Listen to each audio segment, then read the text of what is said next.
South ఇండియాలోనే biggest sorry store మన Varahi silks మన విజయవాడ ఎంజీ రోడ్ లో December 4వ తారీఖున ఘన ప్రారంభం. అన్నం గురించి ఆకలి గురించి మాట్లాడే వారికి ఇంత గొప్ప ఇంటికి అల్లుడయ్యే అర్హత లేదు.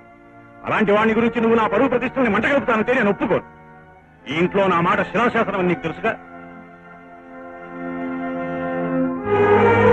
అమ్మా రేఖ, ఎక్కడికి కొడుతున్నావమ్మా? నాన్నగారి మాట శిలాశాసనం, అందుకే ఆయన ఎదిరించడం ఎందుకని వెళ్ళిపోతున్నాను. ఏమిటా మతిలేని వాగుడు? ఎక్కడికి కొడతావు? ఎక్కడికి వెళ్ళినా 2 రోజుల్లో తిరిగి వస్తుంది. వయసులో ఉన్న పిల్లకి ఆవేశం సహజం. ఇల్లు వదిలి వెళ్ళిన తర్వాత ఆవేశం తగ్గి ఆలోచన వస్తుంది. అప్పుడు ఎలాగో మన దగ్గరికి రాక తప్పదు. మీ కూతురు గురించి మీరు చాలా తక్కువగా అంచనా వేశారు డాడీ. నేను మాత్రం నా స్నేహితుడు భుజంగరావు నాకు బాగా కావలసిన వాడు. అతని ఎంతో పేరు ప్రతిష్టలున్న వంశం. వాళ్ళ అబ్బాయి అనేక దేశాల్లో పెద్ద పెద్ద వ్యాపారాలు చేస్తున్న బిజినెస్ మ్యాగ్నెట్. అతను వచ్చే వారం ఇండియాకి తిరిగి వస్తున్నాడు. అప్పుడు అతనితో నీకు నిశ్చితార్థం జరుగుతుంది. That's all.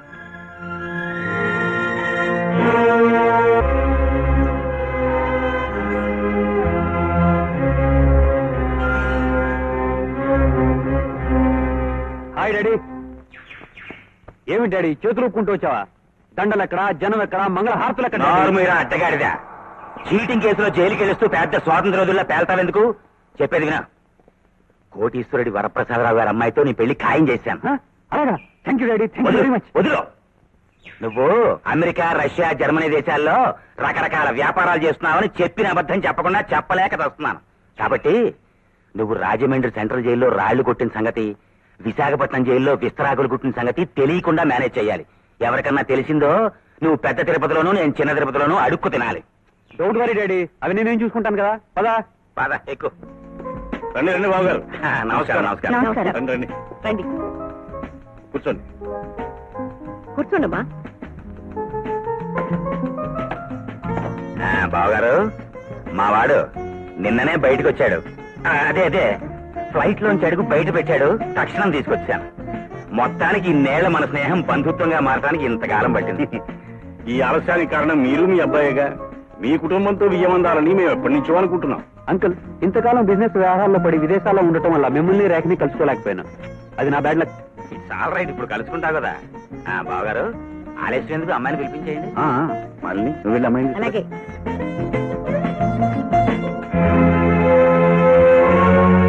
నమస్తే. నువ్వా? నువ్వెందుకు వచ్చావు ఇక్కడికి? నాకు కావలసిన మనిషి కోసం రావాల్సి వచ్చింది. అసలు ఈ ఇంట్లో అడుగు పెట్టడానికి నీకు అనుమతి ఎవరిచ్చారు? అనుమతి కోసం ఆలస్యం చేసి రేఖను నాకు దూరం చేసుకోలేను. Shut up and get out. వెళ్తాను, రేఖను తీసుకుని మరీ వెళ్తాను. రేఖను తీసుకెళ్ళడానికి నువ్వెవరు?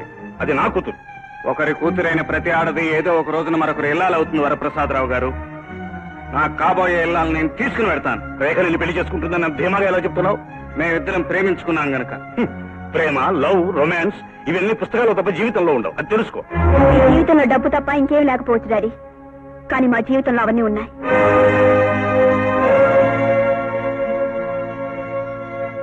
రేఖ, ఏమిటి గొడవ అంతా? గొడవ చేస్తున్నది మీరు మమ్మీ. నాకు ఇష్టం లేకపోయినా డబ్బు, ఆస్తి, హోదా అంటూ బలవంతంగా నిశ్చితార్థం జరపాలని చూస్తున్నారు. నేను గోపిని ప్రేమించాను, అందుకు మీరు అభ్యంతరం చెప్తున్నారు గనక మిమ్మల్ని ఇంటిని వదిలిపెట్టి అతనితో వెళ్ళిపోవాలని నిర్ణయించుకున్నాను. రేఖ, ఆగు. రేఖ, అడుగు ముందుకు వేసావా? జాగ్రత్త. రేఖ మీరు చేయి పట్టుకుని అడుగులు వేయించే పసిపిల్ల కాదు వరప్రసాదరావు గారు.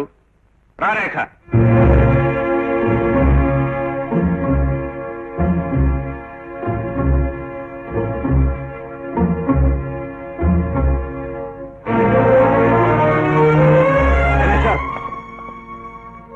నాకు కాబోయే భార్యను నా కళ్ళ ముందే తీసుకెళ్లిపోవాలని చూస్తున్నావా? ఆడదాని మనసును ఐశ్వర్యంతో లొంగ తీసుకోగలనని నిన్ను చూస్తే జాలేస్తుంది మిస్టర్. నోరు తెరిచి నువ్వంటే ఇష్టం లేదని చెప్పినా ఆమెనే పెళ్లి చేసుకోవాలని తాపత్రయపడటం చాలా పొరపాటు. రాముడు, రంగడు, మూర్ఖ, రండిరా, అతను పట్టుకోండిరా. ఆగండి, అటు తప్పుకోండి.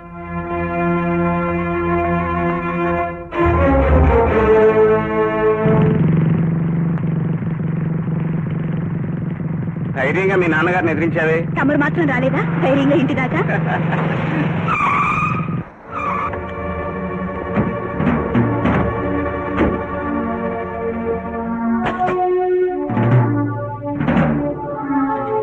ఒరే గోపి, నేను కోరుకున్న పిల్లను నువ్వు డేగలాగా తన్నుకుపోయి పెళ్లి చేసుకుందామని చూస్తున్నావా? అది జరిగే పని కాదు.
సన్నాసులారా, తొందరగా పోనీ ఉండరా.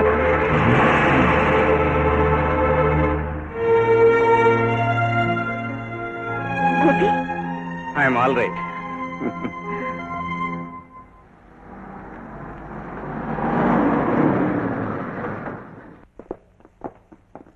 మిస్టర్, మీ పేరు గోపియేనా?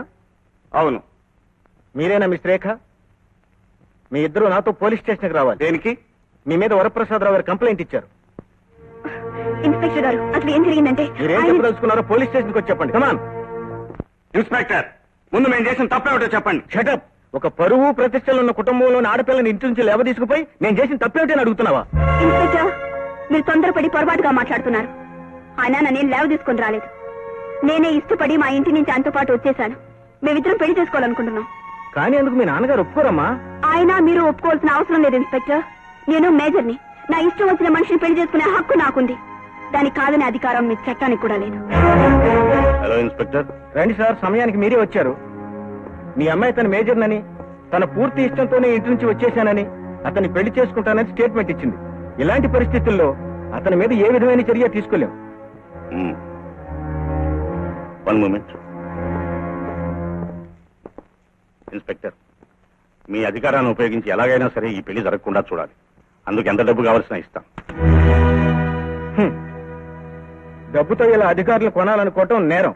చూడండి, ఇప్పుడు ఇలా లంచం ఇవ్వాలనుకునే బదులు ముందు నుంచి మీ బిడ్డలు అదుపులో పెట్టుకుని ఉండాల్సిందండి. ఇలాంటి కేసులు మాకెన్నో వస్తాయి. వాటికి ముగింపు ఏ గుళ్ళోనో పెళ్లి జరగటమే.